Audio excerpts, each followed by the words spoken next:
From his hidden vantage points in a coat closet, Randall heard everything. Cheney and his co-conspirators were planning a full-scale invasion of Canada. Our story unfolds during World War I, when pro-German sympathizers in America were actively undermining neutrality. To fund their operations, they amassed a staggering $16 million. This immense sum drew in cunning outsiders. One such man was Carl Cheney. Cheney was no stranger to the police. Suspected in clever smuggling rings and near blackmail operations, Washington was tipped off that Count Carl, as he sometimes called himself, was back in New York, mingling with members of a German-American club under federal suspicion. Enter Guy Randall, a Secret Service operative tasked with an unenviable mission: get something, anything, on Cheney. His chief's instructions were clear. He's a fast worker and a clever one. You've got to keep continually after him. Randall boarded a midnight train to New York, knowing he was up against a ghost. Randall's initial efforts were fruitless. Cheney was too cautious. Frustrated, Randall hatched a daring, albeit illegal, plan. He orchestrated the arrest of a waiter at the German-American club on a false weapons charge. Then, with a carefully falsified letter and a newly grown mustache, Randall presented himself as a German immigrant looking for work, securing the temporary vacancy. From his hidden vantage points in a coat closet, Randall heard everything. Cheney and his co-conspirators were planning a full-scale invasion of Canada. 150,000 German reservists, already in the US, were to mobilize in 6 divisions, targeting key Canadian locations like the Welland Canal, Windsor, and even Ottawa.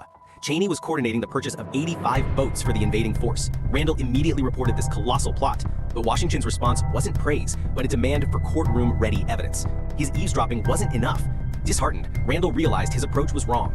The key wasn't the plot, it was Cheney himself. Randall remembered the 2 women Cheney had been seen with, a blonde showgirl and a redhead. The blonde was still around, but what became of Miss Redhead?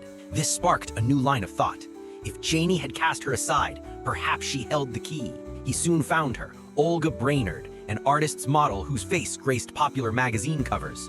Olga, filled with rage and hate for Cheney, who had promised marriage then cast her aside for the blonde, handed Randall a crucial letter. It warned her about Cheney and mentioned 3 aliases: Paul Weiss, George Winters, Oscar Stanley, and 2 other women, Florence and Rose. "I've got a hunch," Randall exclaimed, heading straight for City Hall. Later that day, Carl Cheney returned to his hotel room only to find Randall waiting. And not just Randall. Mrs. Weiss, he called, and a tall woman appeared. Then Mrs. Winters and Mrs. Stanley. Randall, his hand on his automatic, delivered the final blow. "Cheney, there won't be any invasion of Canada. The arsenal on West Houston Street is already seized, and I'm here to arrest you on a charge of bigamy, or would you call it trigamy?"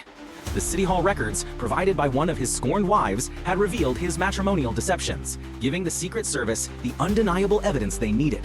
The mastermind of the Canadian invasion was caught, not for treason, but for his tangled personal life. Sometimes, even the cleverest villains trip over their own secrets.